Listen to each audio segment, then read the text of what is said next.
petit camp scan, ça te ferait plaisir? On va tout de suite se faire un petit camp scan avec une annonce que j'ai relevée. Alors, j'ai fait une recherche en particulier parce que j'ai des choses à dire.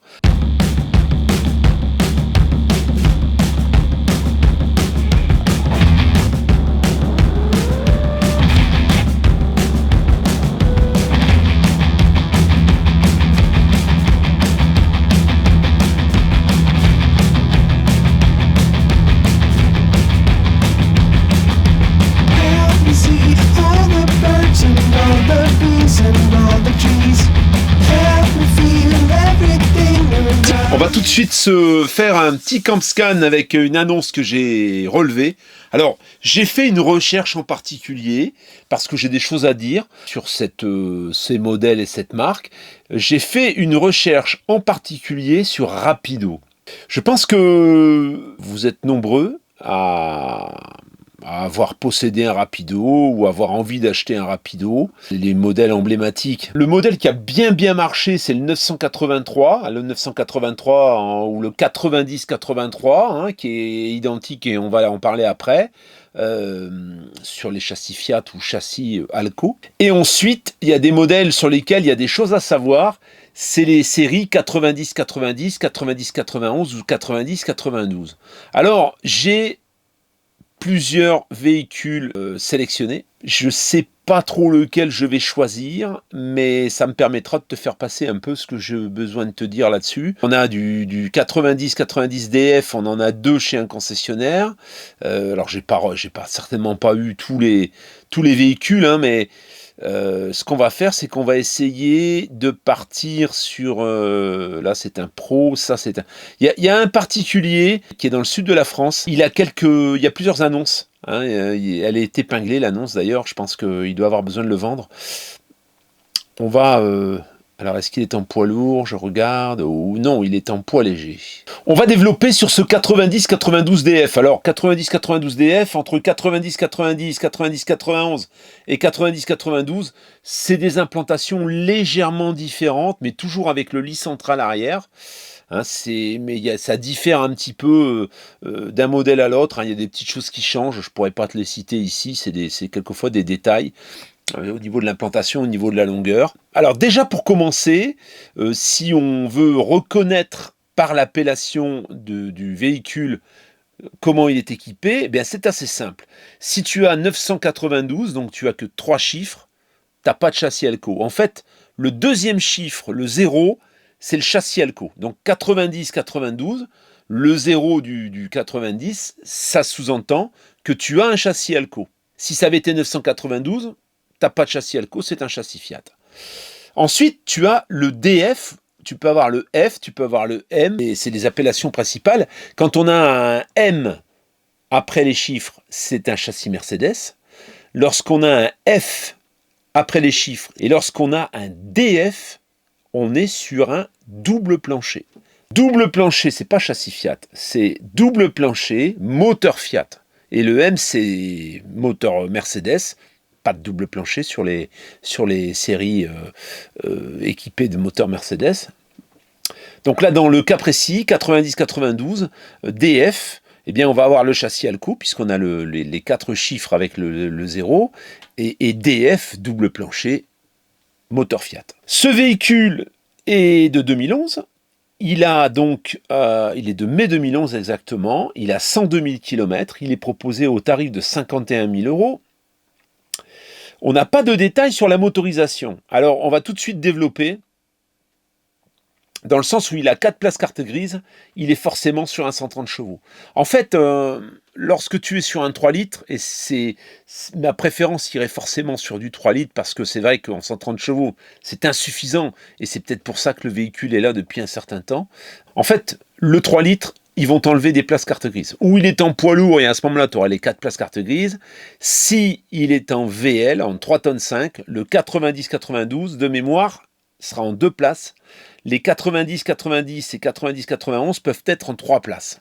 Il est en 4 places carte grise, ça sous-entend que, en plus, il pèse 3 tonnes 190 à vide, ce qui veut dire qu'on va avoir 310 kg de charge utile. Donc forcément, il est sur un 130 chevaux. Alors là, clairement, ça peut être un handicap parce que ça fait un peu court en motorisation, ça fait même beaucoup court. En fait, le véhicule, il va consommer un peu et il va ramer, hein, et ça va être un peu court. Voilà. Il faudrait au minimum un 150 chevaux, au minimum, je dis bien, hein, c'est même pour moi pas suffisant, et le mieux c'est de l'avoir en 3 litres. Alors il faut savoir que ce véhicule, si un jour la législation change, ça s'éloigne, hein, on parle de 3 ans maintenant, hein, donc voilà, on n'en est pas encore là, mais si un jour la législation venait à changer et que tu aurais la possibilité de conduire un 4 tonnes 250 avec ton permis B, celui-ci ne pourra être changé que pour 3 tonnes 750. Hein, on ne pourra pas avoir un 4 tonnes 250 avec ce châssis-là.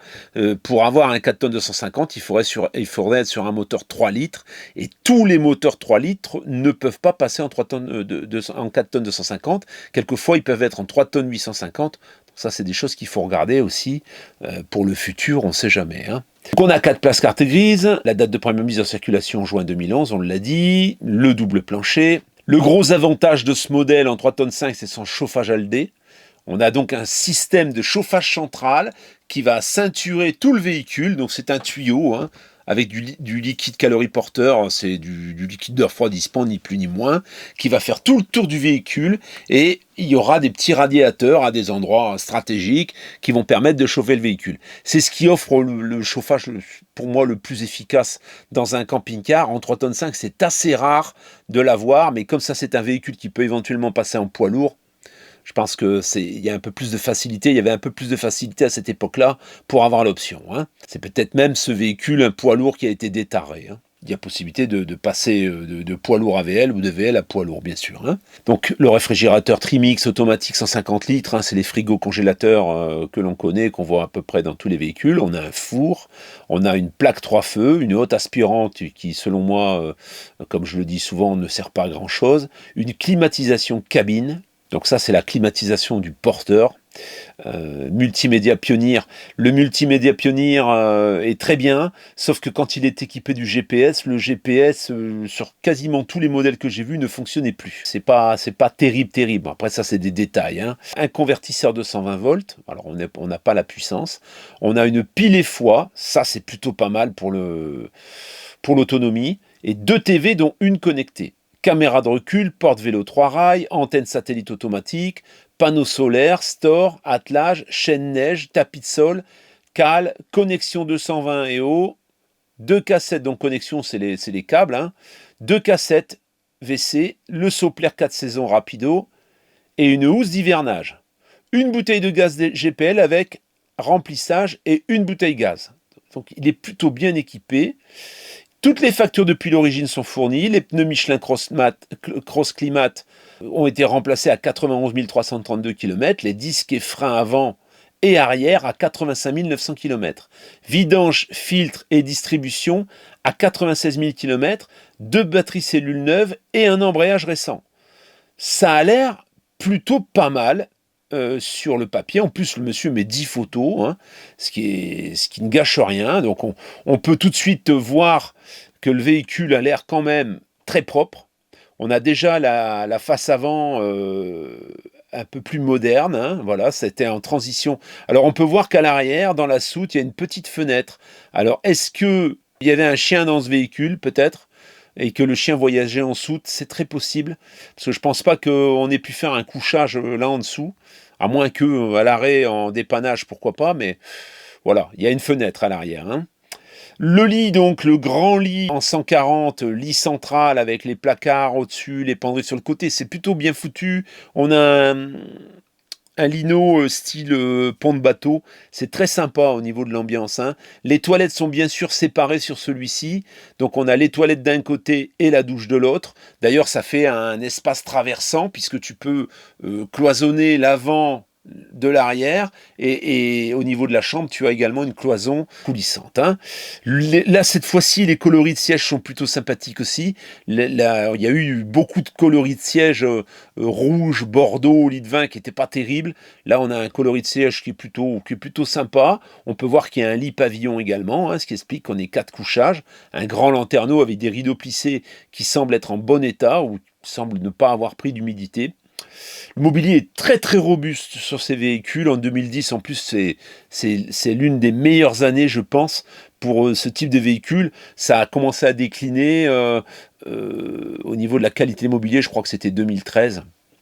Où là, on a descendu un petit peu en solidité, on a rendu les choses un peu plus légères, et de ce fait, c'était moins solide. Ça restait quand même qualitatif. Hein. On a la partie avant du plancher qui n'est pas en pont de bateau, hein. On n'a que la partie à partir de la salle d'eau jusqu'à la chambre. Les sièges ont l'air très propres.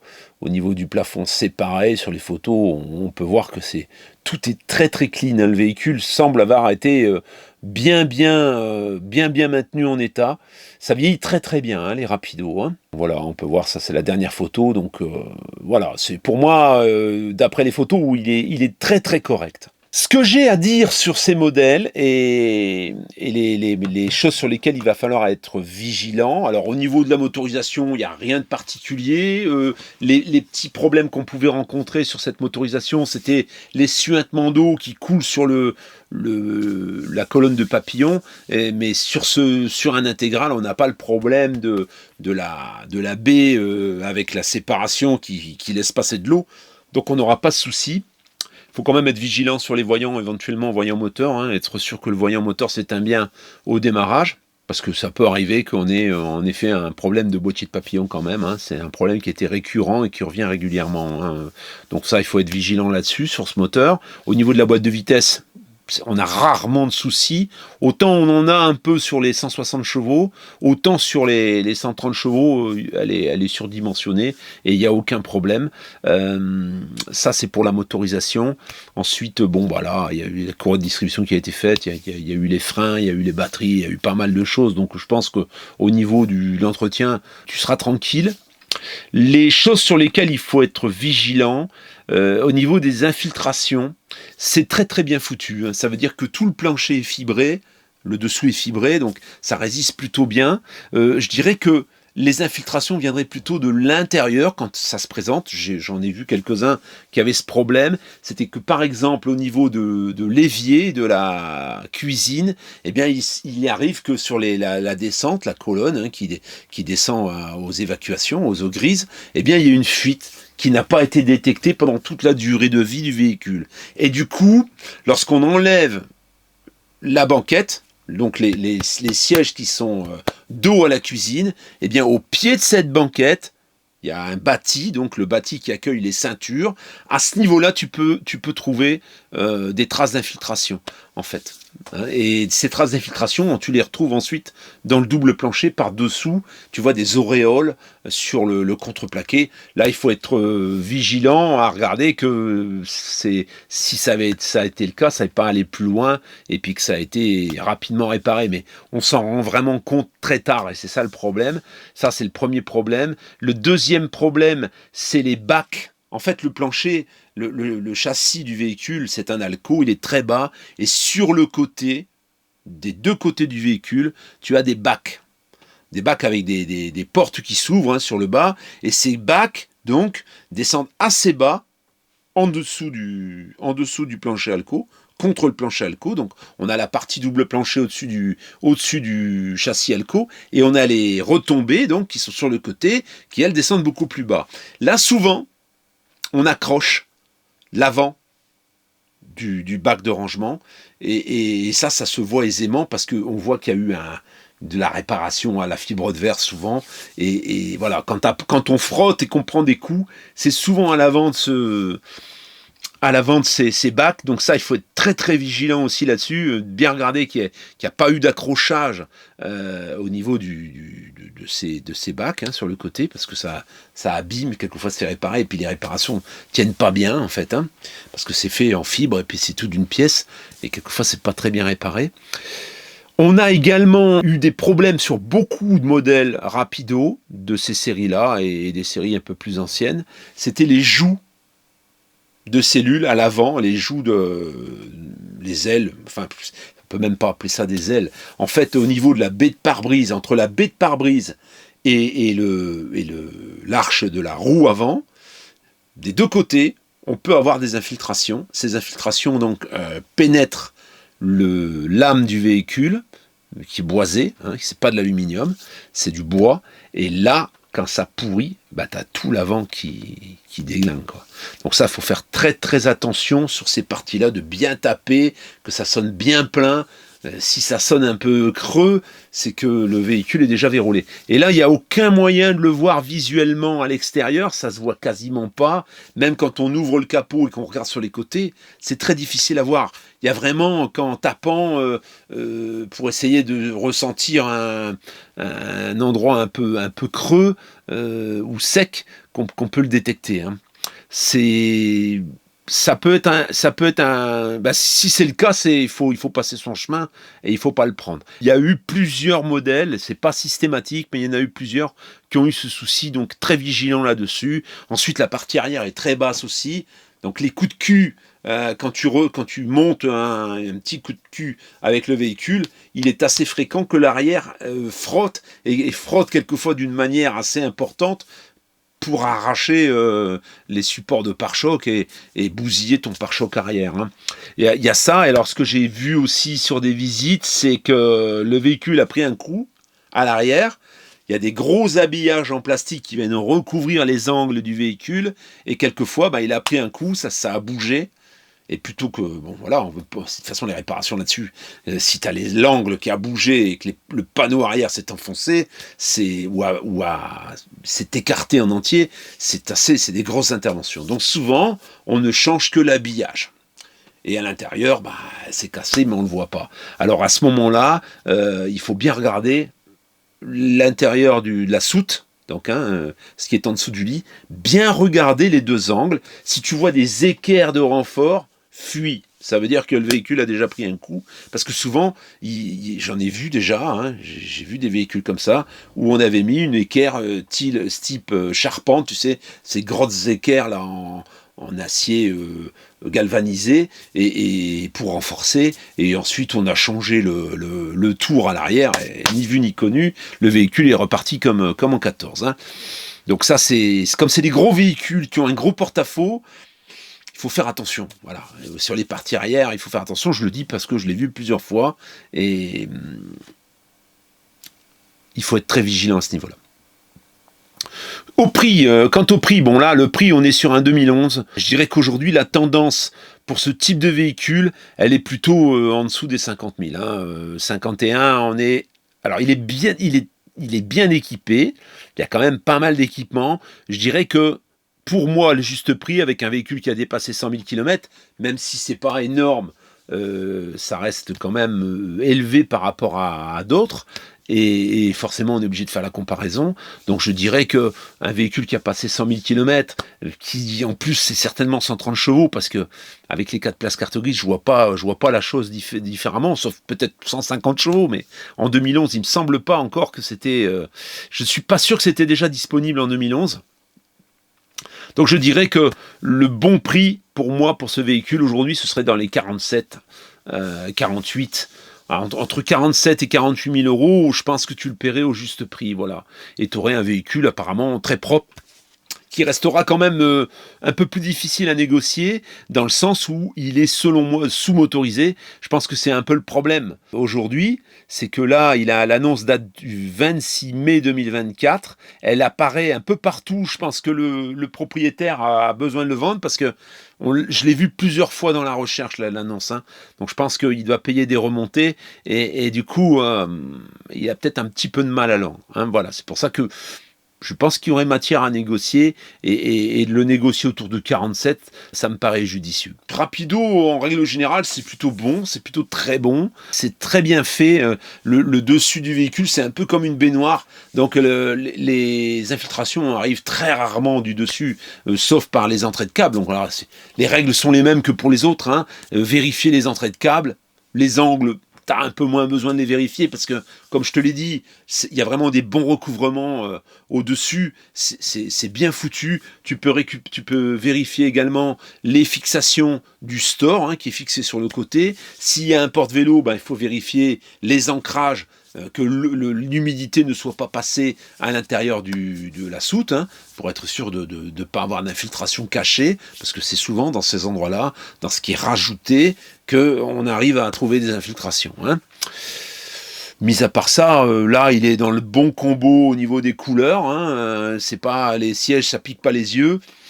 Sur ces séries 90, 91, 90, 92, 90, 90, on n'a pas un salon énorme. Le salon est un peu réduit et tu es obligé de te servir des 2 sièges qui tournent parce que sinon, c'est assez étriqué. On a un lit central qui prend beaucoup de place, avec le dégagement que tu as devant, avec la salle de bain qui est séparée, forcément, tu le payes sur le salon. Le salon est un peu petit, je trouve, compte tenu de la longueur. Il faut bien gagner de la place quelque part, et en fait, on la gagne surtout sur le salon. Voilà ce que je peux te dire sur cette annonce. Je te donne rendez-vous à la prochaine. En fait, c'est toute la gamme des rapidos intégraux que tu vas choper dans ces années-là. Ça va être à peu près les mêmes règles au niveau de ce qu'il y a à surveiller. Que ce soit un 90-83, 983, il y a plein de modèles en fait. Il y a les 90-66. Alors les 90-66 qu'on peut dire, on le fera à l'occasion. Il y a quelques défauts qui quand même sont un peu enquiquinants au niveau de la conception. Il y a 2 couchages, on le verra. On le verra dans une prochaine vidéo parce que c'est quelque chose qui est intéressant aussi pour ceux qui préfèrent les lits jumeaux. Et là, il y a des choses à savoir sur ce véhicule qui sont un petit peu enquiquinantes sur le 90-66. Voilà. À tout bientôt la famille, à la prochaine vidéo. La prochaine vidéo, je te présente un véhicule. Un beau véhicule, ce sera pour dimanche 18h. Ne loupe pas la vidéo, tu verras, elle sera sympa.